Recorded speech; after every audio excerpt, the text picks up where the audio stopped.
Woo! From the brink of despair, elation. Chelsea. Ah, w- uh, Yo.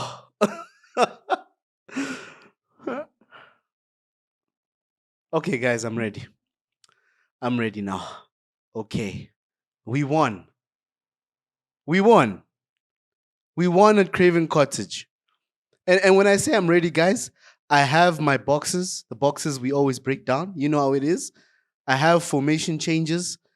I have substitutions set up for you guys. But we won. Did we deserve to win? Maresca will say so. Maresca will say that we did create chances, we just couldn't convert. You could blame it on players to some degree. I would say Nicholas Jackson could have done better in this game. As soon as Nicholas Jackson came off and young Tyrique George came on, the game sort of kind of flipped. Second half, Fulham were not as aggressive in terms of taking the game to us. However, we won. Okay, guys. Okay. First box, I'll say Enzo Maresca. It was a red box because of the first half. What confused me is that you bring Reece James in, but instead of allowing Reece James to flank along the wing and be creative, you're using Reece James as a midfielder and nullifying our goal scoring threat in Mark Cucurella, making Cucurella part of a back three instead of allowing him that license to get forward. And he has so many goals this season for fullback. So that was tricky. You know, that analysis put Maresca in the negative. But the substitutions sort of save him today. The effort from Pedro Neto saves him today. But boxes, guys, first box Maresca, and I'll take it from red to at least white. It's not a blue box. He doesn't deserve all the credit, but he did change the game. He swung the game in Chelsea's favor, but there was some pessimism from Marco Silva. You can't deny that, guys. Second box, Nicholas Jackson. Nicholas Jackson, I'll brief through, but to say that the movement that Tyrique George has is superior to the movement of Nicholas Jackson is a major concern. How can George have more instinct in terms of where the ball might drop than Jackson? And good swivel by George, good finish by George. He gets the third box. Second box, I'll give a red one to Jackson because Jackson was played in the second half. You could see him drifting onto the left wing, couldn't make an impact. As our striker, can't make an impact. Even when we try to create for him, when the ball is being cut back, he's just not available. But you're our number 9. How is that possible? Tyrique George comes on and changes things. A young player, more desire. Is it more ability? We don't even know at this point. But George might actually deserve to start ahead of Jackson as the number 9 because that's Tyrique George's natural position, guys. As much as we've seen him on the wings in Conference League games, he is a striker. And a convincing finish from him. What a finish.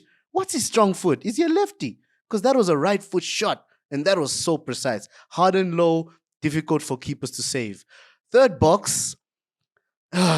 Oh yeah, third box is Tyrique George. Forgive me. I caught you in 4K. I'm still staggered, guys. I'm still staggered. Final box, our match winner, Pedro Neto. There were moments where Pedro Neto looked to be a bit selfish. I won't lie, but he kept on trying. He kept going, starting the game as left wing and then ending the game as our right wing. He's more effective on the right. We can confirm that. A lot more effective than Noni Madueke ever was in the 45 minutes that we played Madueke in this game. You guys may have noticed Malo Gusto was a sub that was brought on to be taken off when Tosin came on, former Fulham player. Players don't like that. But of course, I think it's just a case of Maresca trying to maybe protect Gusto. Gusto didn't impact the game, had one shot on target on his weak foot. And maybe Tosin's presence is what made Fulham a bit uncomfortable and they conceded. Who knows? You know what I mean? But of course, we had to close off the game. Maresca, at that point, probably saw it as we're going to get a draw. Let's at least not concede again. You know, with Fulham making changes, bringing on Harry Wilson, bringing on Tom Kearney. But those changes didn't really make Fulham any better. Second half, we were the dominant side. which is a positive for Maresca, but it's still a white box. And Maresca doesn't save himself in terms of this season. It's just one more game that we win that at least it's an away win. That's a huge positive. We go into the next few games with a bit more confidence. But is Maresca good enough? It's still a question mark that will linger in our minds. You know, one game can't save you. But yeah, the result is what we needed, guys. We needed a result. I still can't believe we won. What?